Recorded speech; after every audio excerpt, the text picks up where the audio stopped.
స్వచ్ఛత అంటే నందిని. నందిని పాలు మరియు పెరుగు. నమస్తే రవ గారు. నమస్తే జయ. చందమామ కథ ఒకటి చెప్పుకుందామండి. పూర్వం ఒక పల్లెటూరులో ఓ రైతుకి ఒక కొడుకు ఉండేవాడు. వాడి పేరు రాఘవులు. ఆ రైతు ఏమిటో ఒక కర్కోటకుడు. ఆయన పిల్లాడిని అసలు బతకనిచ్చేవాడు కాదు. విపరీతంగా పని చేయించేవాడు. ప్రతి పనికి పేర్లు పెట్టేవాడు. ఏం చేసినా సాటిస్ఫాక్షన్ లేని నాన్నల్ని మనం ఇప్పుడు కూడా కొంతమందిని చూస్తామండి. అమ్మలు కూడా అంతే. కొంతమంది అమ్మలు ఉంటారు, ఏవి చేయనివ్వరు, ఏం చేసినా పేరు పెడతారు, దానికి కాల్చుకు తింటారు. చేస్తే చేసేవంటారు, చేయకపోతే చేయలేదంటారు, చేస్తే బాగా చేయలేదంటారు, చంపుతూ ఉంటారు. కొంతమంది అంటే ఏదో డిస్సాటిస్ఫాక్షను అది పిల్లల మీద పడుతుంది. అయితే హావిస్కి ఇచ్చేవాడు. గొడ్ల పని, పొలం పని, చచ్చేలా పని చేసేవాడు. వాళ్ళ నాన్నని సంతోషపెట్టడానికి వాడు చెయ్యని పని లేదుట. పాపం రాఘవులు ఎంతో పని చేసేవాడు. ఆ పక్క ఇంట్లో 2-3 ఏళ్ళ అవతల ఉన్న ఒక అమ్మా నాన్న లేక మేనమావ దగ్గర పెరిగే ఒక పిల్ల రామి, అదంటే వీడికి ఇష్టం. ఆ రామిని పెళ్లి చేసుకుందాం అనుకున్నాడు. నాన్నకి చెప్పాడు, నాన్న రామిని పెళ్లి చేసుకుంటాను అని అడిగేసరికి ఏమన్నాడు వాళ్ళ నాన్న, దాని దగ్గర రూపాయి లేదు, నీకే దండగ తిండి పెడుతుంటే మళ్ళీ దానికి కూడా దాని తిండి దండగ పెట్టాలా, అదేమన్నా పెళ్లి చేసుకుంటే ఆ పిల్ల నుంచి ఆస్తో స్వాస్థో ఏదో రావాలి, అది మేనమావ పంచని బతుకుతోంది, దానికి వాడేమి ఇవ్వడు, తాళి కట్టించి పంపించేస్తాడు, వెనకాల నుంచి రూపాయి తాని పిల్లని ఎందుకు తెచ్చుకోవాలని తెగ తిట్టిపోసాడు. రామికి చెప్పాడు రాఘవులు.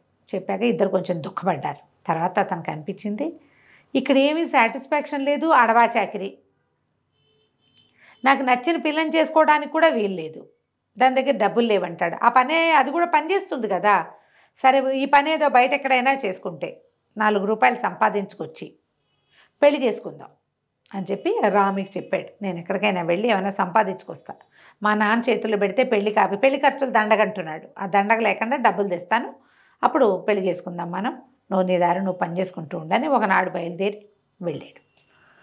ఊరికే పని వెతుక్కుంటూ ఓ 2-3 ఊళ్ళు దాటేసరికి ఒక చోట ఏరు దాటుతుంది ఒక ముసలమ్మ. ఏరు దాటుతుంటే సరే ఆవిడ పొలం వ్యవసాయం దగ్గర ఎక్కడో నుంచుంది, ఎడ్లను తోలుతుంటే అవి కదలటల్లా, హే అంటుంది.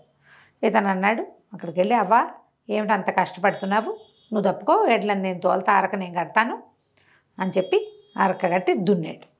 దున్నితే పొలం అంతా దున్నేసాడు. మంచి బలమైన వాడు, వీడికి అలవాటు ఉంది పని. అయితే అవ్వంది, భలే మంచివాడివిరా నాయన, దారి పడేవాడివి, ఏదో పని చేసి పెట్టావు, ఎక్కడికి బయలుదేరావు మనవడా, ఏ ఊరు ఏమిటి అని అడిగింది. వీడు మెల్లిగా తన కథ అంతా చెప్పాడు. మా నాన్న ఇట్లా, నేను రామిని ఇష్టపడ్డాను, దాన్ని పెళ్లి చేసుకుంటే నాకు ఇష్టము, మా నాన్న ఏమిటి అన్నాడు, ఏదైనా సంపాదించుకుందామని అనేసరికల్లా ఆవిడంది, ఎక్కడికో ఎందుకురా వెళ్ళటం, 3 ఊళ్ళ గ్యాప్ ఉంది నీకు మాకు, ముందు నా దగ్గరే ఈ వ్యవసాయం చేసి పెట్టు, ఓ ఏడాది నా కింద పంచి, నువ్వు వెళ్ళేటప్పుడు పెద్ద మొత్తం ముట్ట చెప్తా, 2 పూట్ల అన్నం పెడతా, నాతో పాటు హాయిగా ఉండు అంటే సరేనని ఆ అవ్వగారింట్లో ఉండిపోయాడు. ఆవిడకి వ్యవసాయ పనులు చూశాడు, గొడ్ల పని చూశాడు, ఇల్లు వాకిలి వాళ్ళ నాన్న దగ్గర చేసేవాడు కదా, ఈవిడ చక్కగా 2 తిట్లు తిమ్ములు లేవు, నాన్న తెగ తిట్టిపోసేవాడు, ఇడేం లేదు, హాయిగా వంట చేసి పెట్టేది, కమ్మగా కడుపు నిండా భోజనం పెట్టి వీడిని కొంచెం పుష్టిగా తయారు చేసింది. ఏడాది అయింది. ఏడాది అయ్యేసరికల్లా అడిగాడు, అవ్వ ఒక మాట, మరి ఊరు వెళ్ళొస్తాను, నేను వెళ్తే పెళ్లి చేసుకుని మళ్ళీ వస్తాలి అన్నాడు.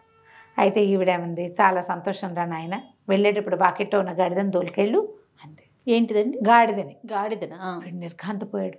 ఏదో డబ్బులు ఇస్తుంది అనుకున్నాడు, 2 పూట్ల అన్నం పెట్టింది అనుకో, చెప్పాడు కదా, చెప్పిందిగా వెళ్ళేటప్పుడు ముట్ట చెప్తానని, మరి ఏమిటి ముట్ట చెప్పడం, గాడిదనా?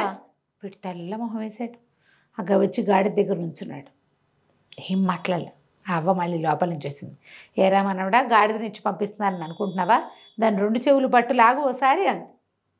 గాడిద పక్కన నిలబడి 2 చెవులు పట్టుకుంటా వెనక్కి లాగాడు. లాగేసరికి అదే ఏ అంటుంది. గాడిద ఎట్లా వండర పెడుతుంది, అది ఏ అనగానే దాని నోట్లోంచి ముత్యాలు రత్నాలు రాలిపడ్డాయి.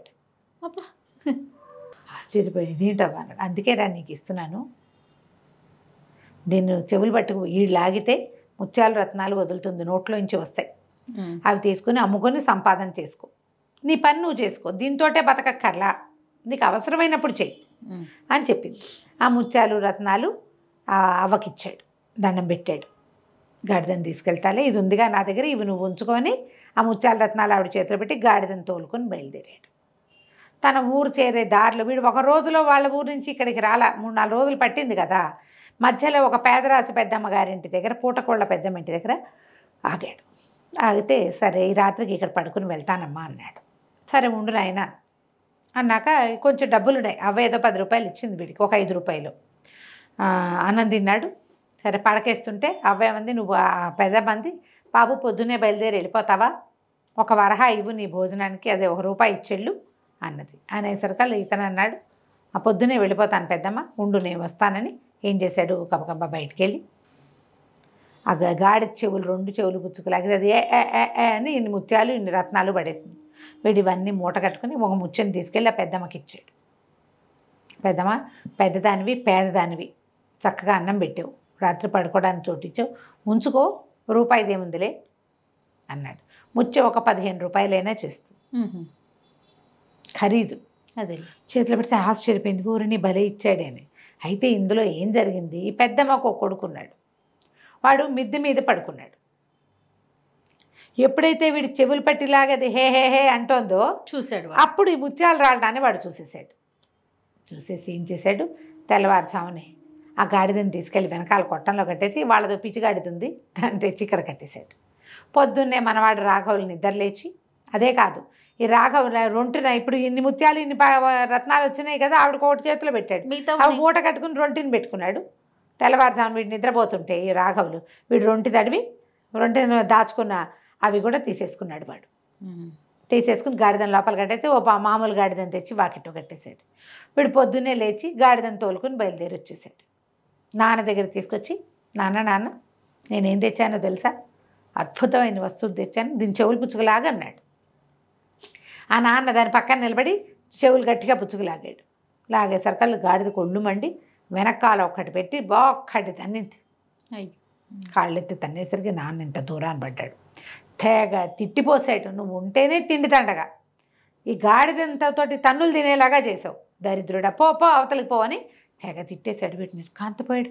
గాడిద ఎట్లా మారిపోయింది, అవగారి వాకిట్లో ముత్యాలు రత్నాలు వేసిందే నోట్లోంచి వదిలింది, మరి పెద్దమ్మ వాకిట్లో కూడా వదిలింది, గాడిద ఎట్లా మారిపోయిందో వాడికి అర్థం కాదు. మారిందన్న విషయం అర్థమైంది. అది ఇది చూడడానికి ఒకేలా ఉన్నాయి, కానీ ఆ గాడిద ఇట్లాంటిది కాదు, అది ముత్యాలు రత్నాలు వదులుతుంది నోట్లోంచి, అది అరిచినప్పుడు వస్తాయి, మామూలుగా అరిస్తే రావు, ఆ చెవులు పుచ్చుకు వెనక లాగితేనే వస్తాయి. ఈ కిటుకు ఎవరికి తెలిసిందో గాడిద ఎట్టా మారిందో తెలియదు.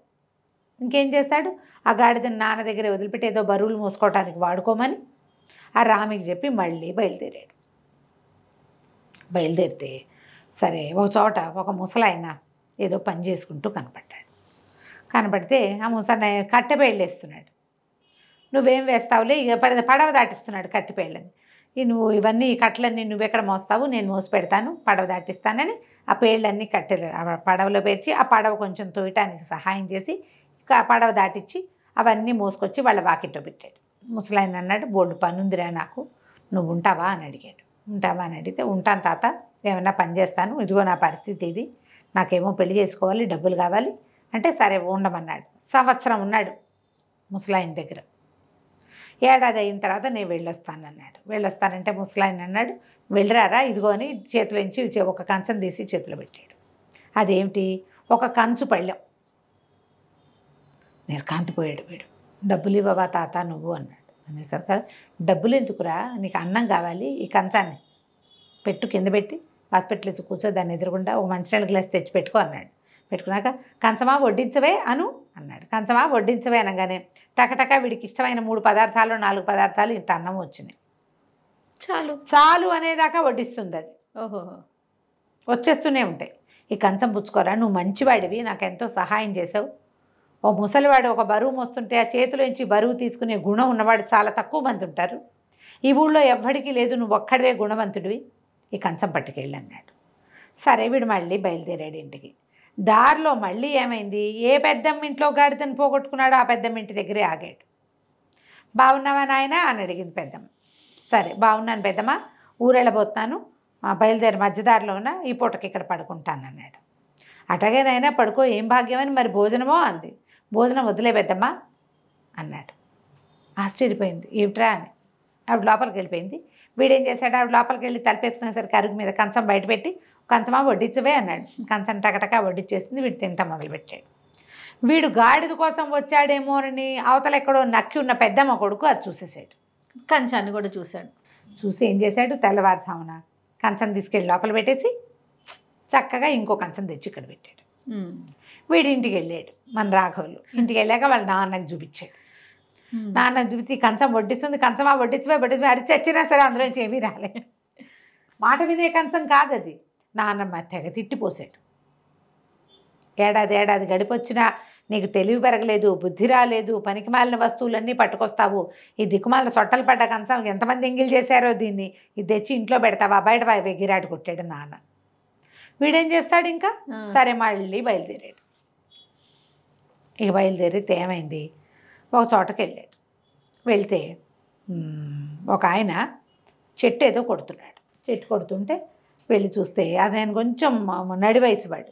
బాబాయ్ నువ్వు ఉండు, నేను కొట్టి పెడతాలే అని చెప్పి ఆ చెట్టు కొట్టడానికి సహాయం చేశాడు.